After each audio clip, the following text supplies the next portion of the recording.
दिनै गोजोन फुंबिलि समावनो नोंथांमोना दिनै बड'फा उपमेजर थुलुंगाफुरियाव थुबुर जादों। बेवहाय मा थांखि लादों दिनै सानाव?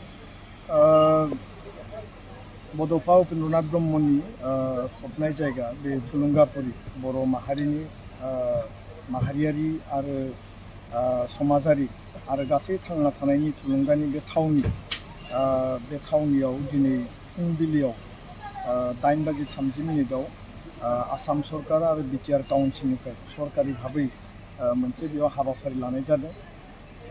गिबियावनो थुलुंगाफुरियाव आसामनि गिबि मन्त्रि डक्टर हिमन्त बिश्व शर्माया दिनै बेयाव फैगोन। आसाम सरकारनि केबिनेट मिटिं दङ क'क्राझाराव। केबिनेट मिटिङा सारा आसामावनो गुबुन गुबुन जायगायाव जादों, गुवाहाटीयाव जादों। बे जाबाय मोनसे सरकारि हाबाफारि। नाथाय बेजोंनो सरजाबफानानै बड'फानि बे थावनियाव थुलुंगाफुरियाव बड'फाखौ बिबार बावनायजों लोगोसे बिथांखौ मान होनायजों लोगोसे बड'फानि बे थुलुंगाफुरि बे थावनिखौ साबना हामना खालामनो बा एसे साबसिन नायथाव आरो गासैबो बिथिंजों जौगाहोनायनि मोनसे थांखिजों वेलफेयार अफ बड'लेण्ड डिपार्टमेन्ट मानगोनां इउ.जि. ब्रह्म बिथांनि डिपार्टमेन्टनि गेजेरजों आसामनि गिबि मन्त्रि डक्टर हिमन्त बिश्व शर्माया 5 कौटि रां बेयाव इनफ्रास्ट्राक्चार डेभेलपमेन्टनि थाखाय रां हरदों। आरो लोगोसेनो जों मिथिदों जे बिटिआर काउन्सिलाबो प्रमद बर' बिथांनि दैदेननाय काउन्सिला 2 कौटि रां बेयाव फाइनान्सियेल एसिस्टेन्स हरदों।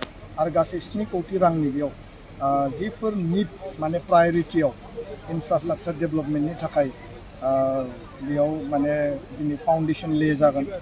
आरो जोङो मिजिंथिदों राजघाटखौ जेरैबायदि साबना हामना खालामदों महात्मा गान्धीनि जि माने समाधि बा फबनाय जायगा, बेबायदिनो गुबुन गुबुन जोंनि भारतनि गेदेमा सुबुंफोरनि थावनिखौ जेरैबायदि बिश्वमाननि बा मुलुगनि माने मर्यादानि जिखिनि खालामदों, बड'फानि बे थुलुंगाफुरिखौबो जों जाहाथे साबना हामना खालामनो हायो। बे जोंनि बयनिबो मोनसे नाजानाय। दुलाराय बर' फरायसा आफाद बा सामाजिक भाबै दतमा क'क्राझार बा बर' हारि गासैनिबो मोनसे नाजानाय।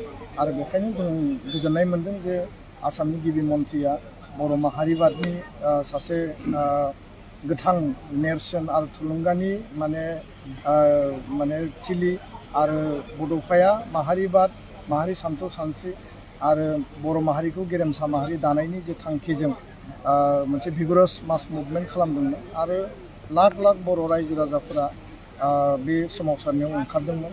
आरो बिथांनि जे गेरेमसा माहारि दानायनि जि सिमां, बे सिमांखौ मोगथाङाव जाफुंसार होनो थाखाय जों दिनै दुलाराय बर' फरायसा आफाद बर' माहारिया हाबा मावगासिनो दङ। BAC मोनबाय, BTC मोनबाय आरो दिनै जों BTR मोनबाय।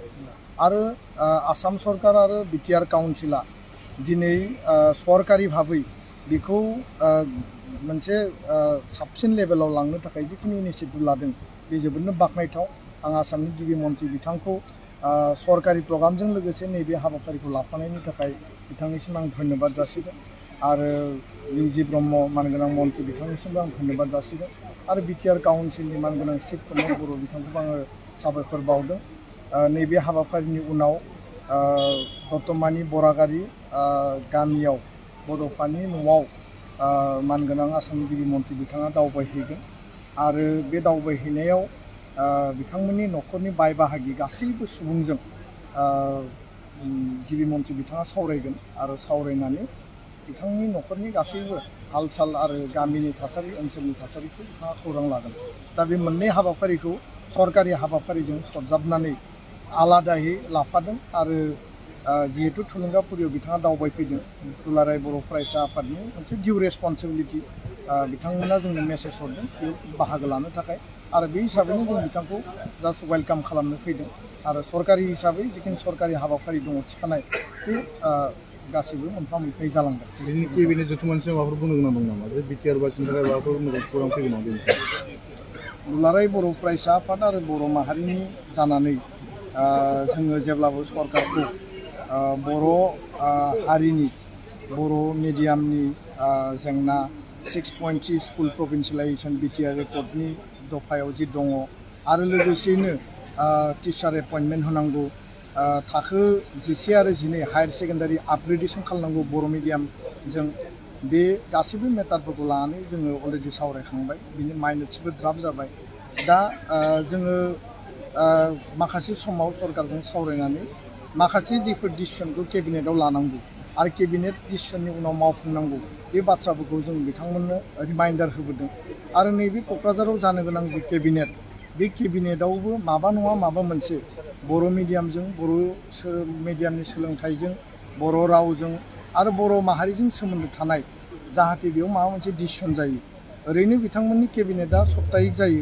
रेगुलार जाबाय थायो गोबां डिसिसन जादों गासिबो डिसिसना सरकारि भाबै जादों दा जोंहा मोनसे मिजिं दङ जे क'क्राझारनि केबिनेटआव बर' माहारिखौ लानानै जुदियाव बेयाव गुबुन गुबुन हारि माहारिफ्रा रायजो जायो बेयाव माबा मोनसे नङा माबा मोनसे बर' माहारिखौ लानानै मोनसे मेसेज फैगोन जोंहा मिजिं दङ आरो बेखायनो बिथांमोननि केबिनेटआव मा मा फैयो आरो बिथांमोना अफिसियेलि सरकारि भाबै बबे बबे एजेन्डाखौ लानानै केबिनेटआव डिसकास खालामगोन बिथांमोननि बाथ्रा जोंहा मोनसे मिजिं दङ आरो दिनै नङा गाबोन जिखुनु केबिनेटआव जोंनि जि मेजर आरो भाइटेल इस्युसफोर बे इस्युसफोरा जाहाथे रिजल्भ जायो बेनि थाखाय जोङो सरकारखौ जेब्लाबो नारसिनबोदों आरो नारसिनलांबाय थायो